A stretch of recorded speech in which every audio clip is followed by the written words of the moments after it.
Scotland Yard. What's happening? Nev's been shot. I blame you for this. Mark Gatiss has been swimming in detective fiction for decades. He co-created Sherlock for the BBC and played Mycroft Holmes in it. He wrote for Doctor Who, starred in Game of Thrones, built The League of Gentlemen. The man knows this genre inside and out. But when he finally sat down to make his own detective, the first thing that came to him was a stupid joke.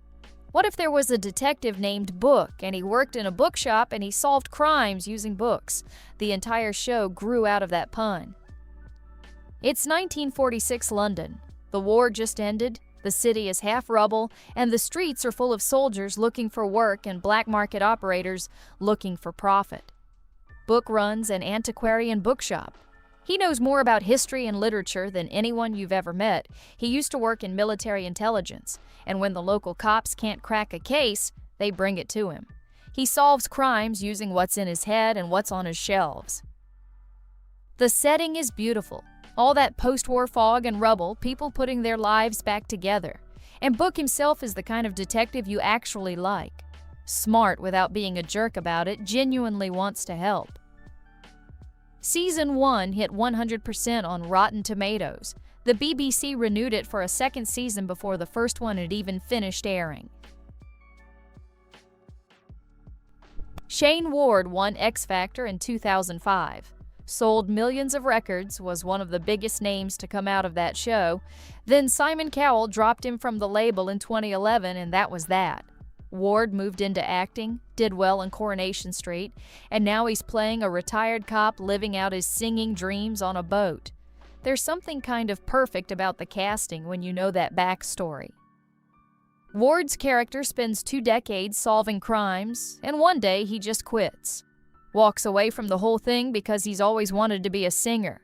Gets himself a cabaret gig on a cruise ship sailing around the Mediterranean. Finally living the dream, right? Except people on this ship keep dying, and Jack can't turn it off. 20 years of reading crime scenes, reading people, that doesn't just go away because you put on a sequin jacket.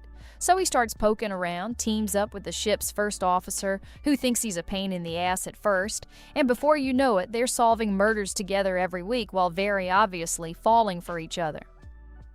Show got so popular that Channel 5 renewed it for 2 more seasons plus a Christmas special all in one announcement. 4th season's already confirmed. Sally Lindsay had been on Coronation Street for years. Good steady work, but nobody was exactly offering her lead roles. So she's sitting in a caravan somewhere in Manchester, it's raining, and she thinks, why can't I be filming somewhere warm? So she made it happen herself. Started a production company, wrote a show, cast herself as the lead, and set the whole thing in the south of France. She plays a woman whose husband dies, and when she goes to sort out his affairs, she finds out her whole marriage was fake. The guy had another life she knew nothing about. All their money's gone. Everything they owned together he'd already sold off. She's left with basically nothing except this little cottage in a French village and whatever skills she's got. Turns out she's got useful skills. She spent her whole career in antiques, training herself to spot fakes and forgeries. Things that look real but aren't. Details that don't add up. That same eye works pretty well when murders start happening in her new village. She catches what the cops miss, teams up with a local taxi driver, and starts solving crimes. The show's in its 5th season now. It's light, it's easy to follow, you can have it on while you're doing other stuff. Classic comfort TV. In 2017, Kenneth Branagh released a big-budget Murder on the Orient Express. Same week, a writer named Jason Cook aired a low-budget parody called Murder on the Blackpool Express on British television. The parody pulled nearly 2 million viewers.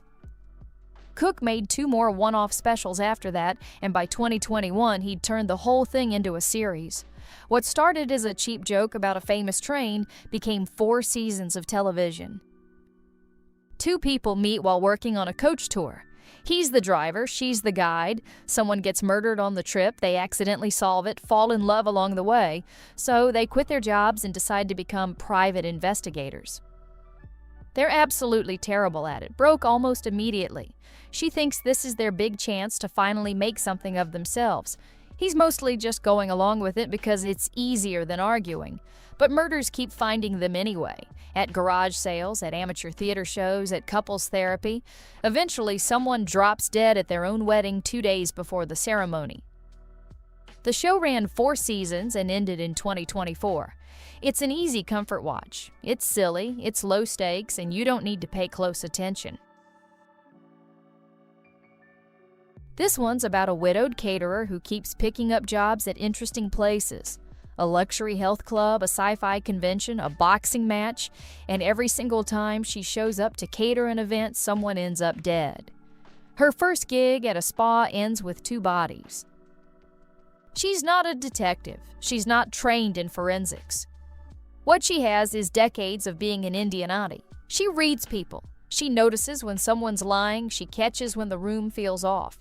All those years of navigating community gossip turn out to be exactly what you need when everyone around you is either a suspect or dead. The writer here grew up as the son of Indian immigrants in Britain, and he always figured one of his aunties would make the perfect crime solver. So he built Mrs. Sidhu for BBC Radio 4 first, ran her for 2 seasons, and then managed to get her onto television, which almost never happens with radio characters. Each episode runs about 90 minutes, so it feels more like a feature film than regular TV. There are 4 episodes in the first season, and they haven't confirmed a second one yet. It's 1925, and there's a house party at this estate called the Chimneys. One of the guests is a young Foreign Office man named Jerry Wade, and he's famous for being able to sleep through anything. So his friends decide to prank him. They set up 8 alarm clocks to go off one after another. When morning comes, one of the clocks is missing, and Jerry Wade is dead, overdosed on a sleeping draft. Bundle Brent refuses to believe he took his own life. Her father was killed under mysterious circumstances in a bullfighting ring. Her brother died in the Great War, and she's not about to let another death go unexamined. Bundle is a character from a 1929 Agatha Christie novel that almost nobody remembers. She's a sharp-tongued young aristocrat, basically Christie writing a 1920s flapper as a detective. The book got adapted once as a TV movie back in 1981, and then it just disappeared. Christie's great-grandson actually had to publicly explain who Bundle even was when they announced this series. The guy who dug her up was Chris Chibnall. He'd created Broadchurch, the crime drama that pulled in 8 million viewers and helped launch Olivia Colman toward her Oscar. 2 women whose lives have just fallen apart end up meeting over a dead body. Rosemary is a plant pathologist who loses her university job because her ex-lover runs the department. Laura is a former cop whose husband just left her for someone younger. They discover they both love gardening and decide to start a business together, and the business keeps landing them at estates and vineyards all across Europe. And every single one of these places has a corpse lying around. The show exists because a producer named Brian Eastman wanted to make something his wife would enjoy. He'd made Poirot and the Jeeves and Wooster that convinced Fry and Laurie to sign on. His wife was an avid gardener. She actually liked gardening more than crime. So Eastman built an entire series around her hobby and figured out how to make horticulture lethal. Judith Potts is a 70-year-old woman who lives alone in a house by the Thames. Every evening, she pours herself a whiskey and goes for a swim in the river. One night, while she's swimming, she hears a gunshot coming from her neighbor's garden. She reports it to the police. They dismiss her. And the next day, her neighbor turns up dead. Nobody's taking her seriously. So Judith recruits 2 other women, and they start solving crimes together. And eventually, even the local detective has to admit that these amateurs keep catching things the professionals miss. Robert Thorogood created Death in Paradise back in 2011, and it's been running ever since. Broadcast in over 200 countries with 2 spin-offs. After a decade of writing male detectives solving crimes in the Caribbean, he wanted to write about the women who raised him. He based Judith character on his grandmother Betty. He wrote the novel first, it got an Edgar nomination, then he adapted it himself for TV. They've already confirmed a 3rd season.